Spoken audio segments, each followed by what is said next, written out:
مشکات میں حدیث ہے، کتاب الایمان میں رسول پاک پڑھی درود شریف صلی اللہ تعالی علیہ وسلم. حضور صلی اللہ علیہ وسلم نے حضرت سعد بن معاذ کا جنازہ پڑھایا، پھر حضور قبر پہ کھڑے ہو گئے اور نبی پاک تسبیح پڑھنے لگے، سبحان اللہ والحمد للہ ولا الہ الا اللہ واللہ اکبر. پھر حضور نے پڑھا سبحان اللہ والحمد للہ ولا الہ الا اللہ واللہ.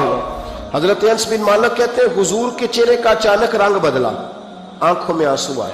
حضور نے زور سے پڑھنا شروع کر دیا سبحان اللہ والحمد للہ ولا الہ الا اللہ واللہ اکبر. کہتے ہیں حضور نے زور سے پڑھا، آہستہ آہستہ محبوب کے چہرے پہ خوشی آنے لگی. جب حضور فارغ ہو گئے، دعا مانگی، نکلنے لگے تو عرض کی یا رسول اللہ یہ کیا تھا؟ حضور فرمانے لگے تمہارے بھائی کی قبر تنگ ہو گئی، میں نے تسبیح پڑھی ہے تو اللہ نے اس کی قبر کو کشادہ کر دیا ہے، اللہ نے اس کی قبر کو. تو پھر اس کا مطلب ہے قبروں پہ کھڑے ہو کے تلاوت کرنا، عبادت کرنا، ان کے لیے کوئی تسبیحات پڑھنا، یہ نبی پاک کی سنت صلی اللہ تعالی. یہ مسئلہ بھی سمجھ میں آ گیا. اب آگے چلتے ہیں. کہتے ہیں جی ختم، پھر آخر میں ختم شریف ہی رہ جاتا ہے تو وہ ختم شریف نہ پڑھیں. اگر آپ مجھ سے میرا چھوٹا سا تجربہ پوچھیں نا، تجربے کی بات یہ ہے کہ اب ختم نہ دلانا فیشن ہے. اب یہ فیشن ہے کیونکہ اب لوگ کام وہ کرنا چاہتے ہیں جو باپ دادا نے نہ کیا ہو، تھوڑا سا انوکھا کام، ذرا سٹائل ذرا ہٹ کے. کیونکہ ختم دلانا بزرگوں کا طریقہ چلا آ رہا ہے، کہتے ہیں ختم دلاتے. بڑی معذرت کے ساتھ کچھ باتیں مجبوری ہوتی ہیں، وہ ہماری مجبوری ہوتی ہے. ہم پر سوالات کیے جاتے ہیں تو ہمیں پھر اپنی جماعت کی ترجمانی کرنی پڑتی ہے، اور بعض جگہ پہ دل نہیں کرتا بات کرنے، طبیعت نہیں چاہتی، بلکہ یوں سمجھ لیں کچھ لوگوں کو ہم اس قابل نہیں سمجھتے ان پر بات کی جائے. لیکن پھر بھی بات جب سوال اٹھتا ہے تو بات کرنی. میں نے بڑا عرصہ پہلے کہا تھا کہ عیسائی ہو نا غریب ماڑا تو لوگ پوچھ لیتے ہیں اس کے ساتھ کھانا کھانا جائز ہے، پوچھ لیتے ہیں نا. اگر ٹرمپ آ جائے تو جی وہ بھی صحیح ہے کہ نہیں؟ بولے یہ جو آپ کے آتے ہیں وزیر خارجہ وہاں سے، یا ان کا کوئی رکن پارلیمنٹ آتا ہے تو آپ کے وزیر اعظم وزیر خارجہ ان کے اعزاز میں ظہرانہ دیتے ہیں نا. تو ٹیبل پہ کھانا لگا ہوتا ہے، ادھر ہمارا بیٹھا ہوتا ہے، ادھر ان کا بیٹھا ہوتا ہے، جائز ہے؟ پوچھا کسی نے مسئلہ؟ کیوں؟ وہ تگڑا ہے اس لیے. پاکستان کا عیسائی ہو تو فتویٰ اور ہے، اور امریکہ کا ہو تو فتویٰ. بولے صحیح کہہ رہے ہو؟ امریکہ والے عیسائی ہیں کہ نہیں؟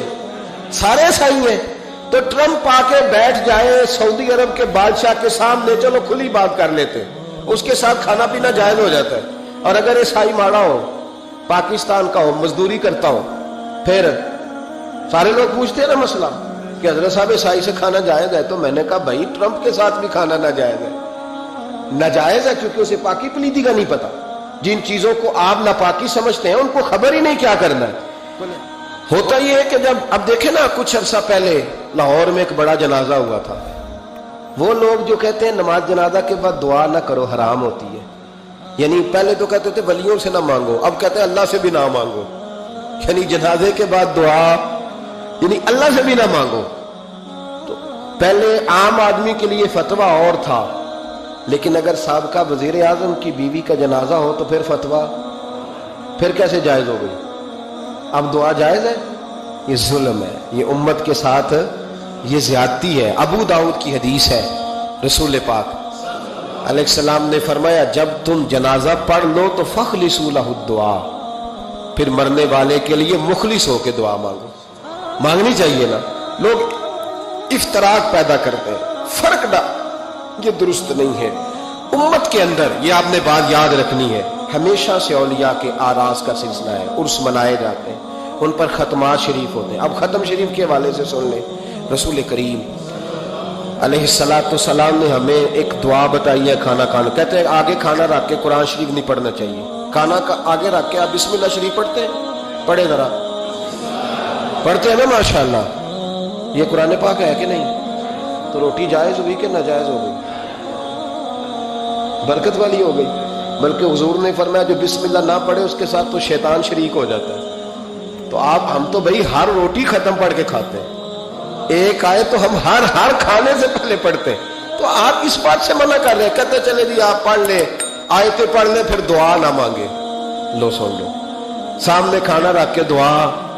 کس بات میں الجھ گئے یار؟ امت کو بڑی بات بتاؤ, دنیا بڑی آگے چلی گئی, انہیں آگے لے کے جاؤ, تم کیا کر رہے ہو؟ کہنے لگا جی دعا نہ مانگے. توجہ کرنا میری بات پہ, کھانا آگے رکھ کے نہ مانگے. تو میں نے کہا تو سائڈ پہ رکھ کے مانگ لیا کر, کھانا دور رکھ لیا, دعا یہاں مانگ لی. ہمیں کوئی اعتراض, لیکن مانگا کر, دعا مانگا کر. اب حدیث مسلم سن لیں, صحیح مسلم کی حدیث ہے.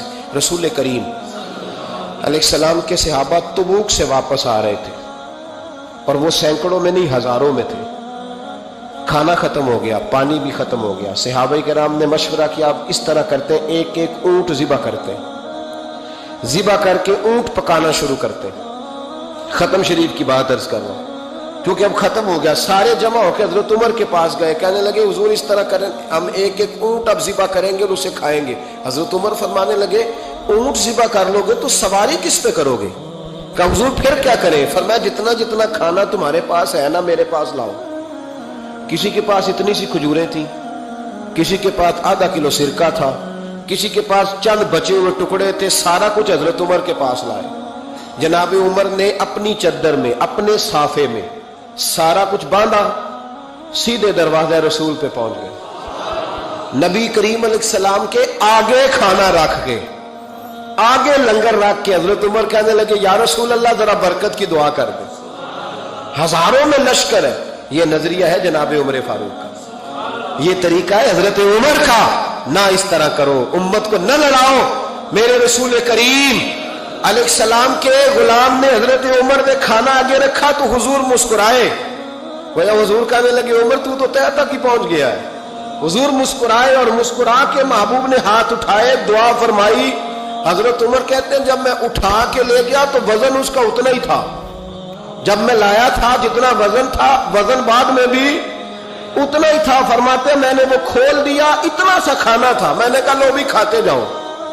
کہنے لگے ہزاروں کے لشکر نے کھا لیا, کھانا پھر بھی بچ گیا.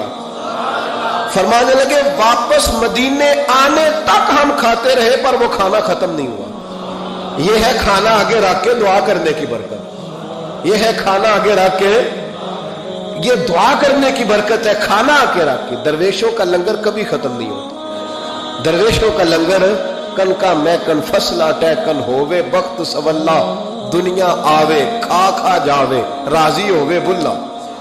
درویشوں کا کبھی لنگر ختم تو جاری رہتا ہے. ان کے آستانوں پہ ہمیشہ لنگر, ختم شریف پڑھنا, اصالے ثواب کرنا, یہ ہمارا طریقہ ہے.